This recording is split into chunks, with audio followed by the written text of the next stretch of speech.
কোন পশুটি আল্লাহ তাআলার কাছে কুরবানি করা বেশি পছন্দনীয়? কালো রঙের 2টি কুরবানি অপেক্ষা ধূসর রঙের একটি কুরবানি আল্লাহর নিকট অধিক পছন্দনীয়। সুবহানাল্লাহ। এটি হলো মুসনাদে আহমদ সিলসিলা সহি 1861 নম্বর কোন কুরবানির বিধান শেখ আব্দুল হামিদ ফাইজিয়াল মাদানী। অর্থাৎ তিনি বলছেন যে নবী সাল্লাল্লাহু আলাইহি সাল্লাম বলেন, অর্থাৎ আমাদের নবী সাল্লাল্লাহু আলাইহি সাল্লাম বলছেন যে কালো রঙের 2টি কুরবানি অপেক্ষা ধূসর রঙের একটি কোরবানি আল্লাহর নিকট অধিক পছন্দনীয়। অর্থাৎ এটা বলতে পারেন যে আল্লাহ তাআলা যেটা পছন্দ করেন সেটাই কিন্তু আমার আপনার নবী সাল্লাল্লাহু আলাইহি সাল্লাম কিন্তু করেছিল। অর্থাৎ কালো রঙের 2টা পশু কোরবানি করার থেকে ধূসর রঙের একটি পশু কোরবানি করা আল্লাহর নিকট অধিক পছন্দনীয়। অর্থাৎ কালোও না লালও না, ধূসর রকমের অর্থাৎ সাদা থেকে একটু ধূসর কালারের পশু কিন্তু কুরবানি করেছেন আমার আপনার নবী জনাবে মোহাম্মদ রসুল্লাহ সাল্লাল্লাহু আলাইহি সাল্লাম। আর এটাই কিন্তু আল্লাহ তাআলার বেশি পছন্দনীয়। সুতরাং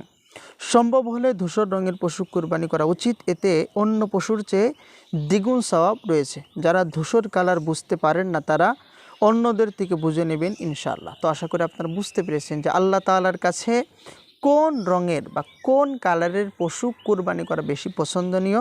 আর নবী সাল্লাল্লাহু আলাইহি সাল্লাম এই পশু দ্বারাই কিন্তু কুরবানি করার চেষ্টা করতেন। তো সেটি হলো কালো রঙের 2টা পশু থেকে, অর্থাৎ কালো রঙের 2টা পশুর থেকে ধূসর রঙের একটি কুরবানি আল্লাহর নিকট অধিক পছন্দনীয়। এই হাদিস থেকে এই ফকিহ সেই আলেম এটাই বোঝাতে চেয়েছেন যে নবী সাল্লাল্লাহু আলাইহি সাল্লাম কুরবানি করলে কালো পশুর থেকে এই ধূসর রঙের পশুকে কিন্তু বেশি প্রাধান্য দিয়েছেন। আর যদি ধূসর রঙের পশু না পাওয়া যায় তাহলে যে পশু থাকুক না কেন, কালো রঙের, সাদা রঙের বা লেলসে রঙের যে পশুই থাকুক না কেন, সেই পশু দ্বারা আপনি কিন্তু কুরবানি করবেন, কোনো সমস্যা কিন্তু হবে না।